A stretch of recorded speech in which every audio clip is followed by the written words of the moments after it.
Salut à tous. Aujourd'hui, je vais vous raconter l'histoire du Phono-Cinéma-Théâtre qui a été installé rue de Paris, près du Pont des Invalides, pour l'Exposition universelle de Paris en 1900, alors que le cinéma n'était qu'à ses balbutiements. C'est en effet peu après l'invention du cinématographe par les frères Lumière en 1895 et l'incendie du Bazar de la Charité que ce cinéma fut un précurseur puisqu'il était le premier cinéma parlant de l'histoire. Mais, lors de cette exposition, même si les autres n'étaient pas parlants, il n'était pas seul. En effet, le cinéorama de Grimois-Sanson et l'écran géant de 21 mètres sur 15 des frères Lumière étaient aussi présentés, de quoi faire concurrence au premier cinéma parlant de l'histoire.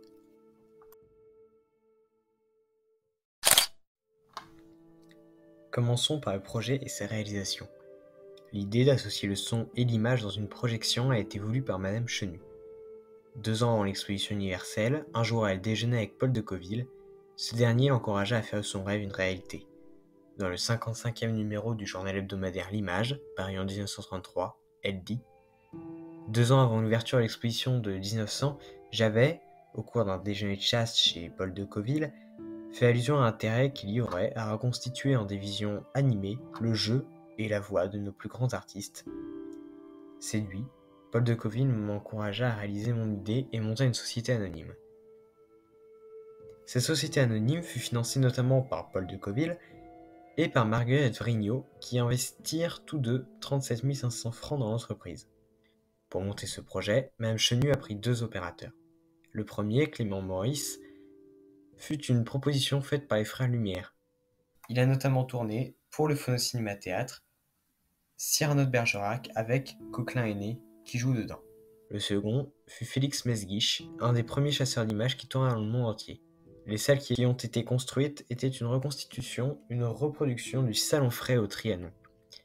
En effet, c'est dans cette salle que Madame Vrignot avait organisé une représentation théâtrale, comme le rapporte le Figaro du 15 juin 1900. Tout le monde connaît ce joli théâtre, aimable reconstitution du Salon Frais de Marie-Antoinette à Trianon, où Marguerite Vrignot, une femme de goût artistique et délicat, a organisé un spectacle qui marquera dans l'histoire de l'art théâtral. Le projet enthousiasmait déjà dans le même numéro du Figaro, puisqu'il était dit « ce sera un triomphe ». À son ouverture, le Phono-Cinéma-Théâtre était très convoité par le public parisien et international de tout âge, mais aussi, évidemment, par la presse. Pour 1 franc, un prix bien inférieur que pour entrer dans les théâtres parisiens, on y voyait tous les grands comédiens et donc acteurs, qui représentaient les scènes de pièces de théâtre notamment, où les images sont diffusées avec la voix. Des personnalités importantes de l'époque y allaient.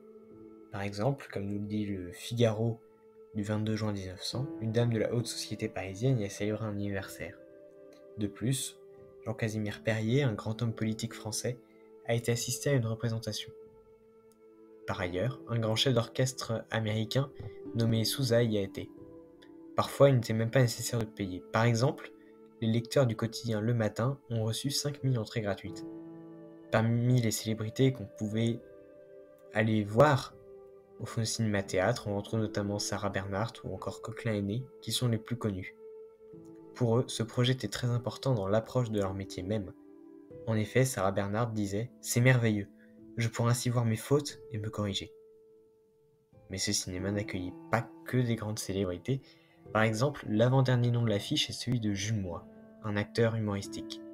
Ce dernier débuta au Phono-Cinéma-Théâtre aux côtés des 2 acteurs principaux. Dans le journal quotidien Comoedia du 16 avril 1932, Jules Moy se souvient. Il fallait s'habituer à parler en même temps que les images passaient. Quand on avait peu de choses à dire, ça allait. Mais quand il fallait synchroniser une longue tirade, ça n'allait plus du tout. Mais au niveau de l'affluence, il faisait le plein. En effet, le quotidien Le Matin du 12 juin 1937 nous rappelle, 37 ans après, que le Phono-Cinéma-Théâtre faisait salle comble. Avec 5 à 6 projections par jour et 2 salles de projection, il accueillait de 7000 à 8000 spectateurs par jour.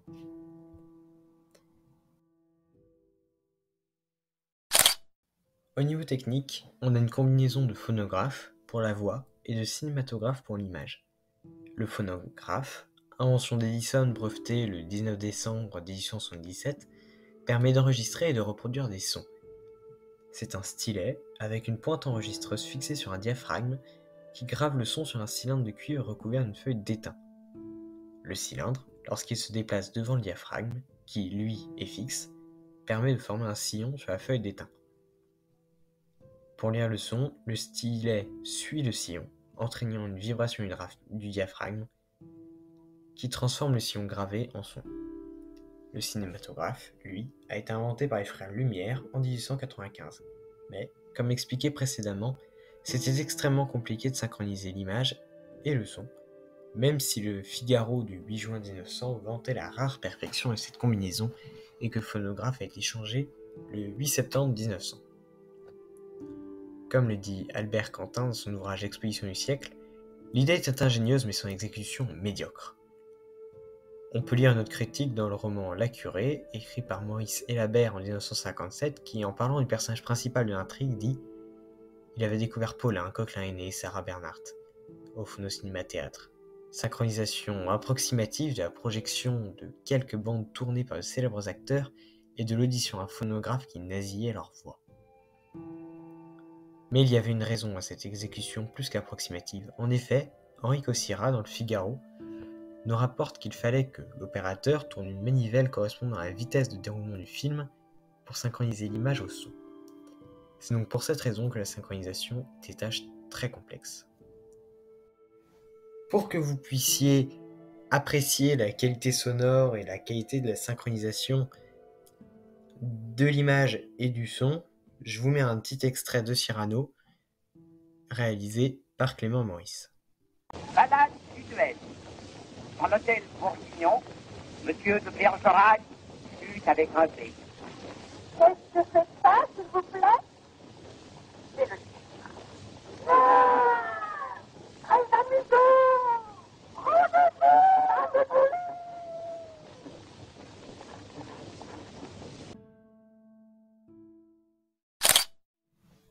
Après la fin de l'exposition universelle, qui a accueilli plus de 50 millions de visiteurs, et plus précisément 50 872 893 selon le quotidien Gil Blas du 19 décembre 1900, le Phono-Cinéma-Théâtre dut se résoudre à voyager pour exister, même s'il a essayé, durant 6 mois, de résister en s'installant au boulevard Bonne Nouvelle.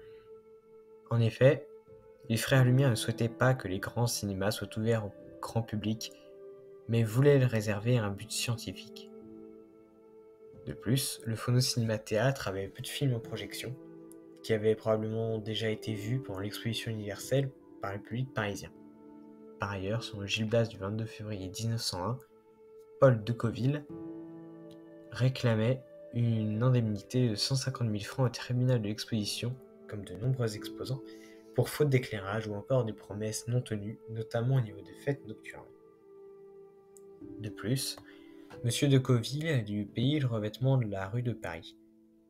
Mais celui-ci, comme la quasi-totalité des concessionnaires, n'a pas obtenu indemnité, car, selon le commissaire Alfred Picard, ces promesses n'étaient pas les engagements et les circonstances n'ont pas permis leur réalisation.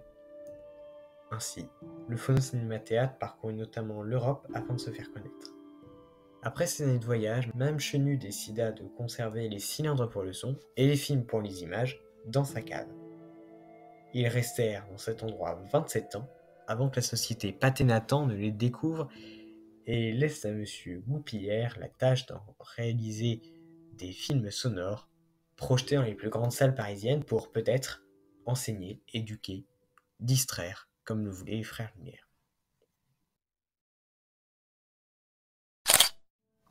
Ainsi s'achève cette vidéo qui, j'espère, vous aura appris un tas de choses sur cette étape importante mais méconnue du cinéma, puisque même à l'époque, en 1933, le Figaro rappelait que le cinéma parlant n'était pas nouveau, preuve de sa modernité. Cette vidéo est le fruit d'un très long travail de recherche. Pour me soutenir, n'hésitez pas à vous abonner ici aussi sur Instagram où je publie très régulièrement des photos. À la prochaine.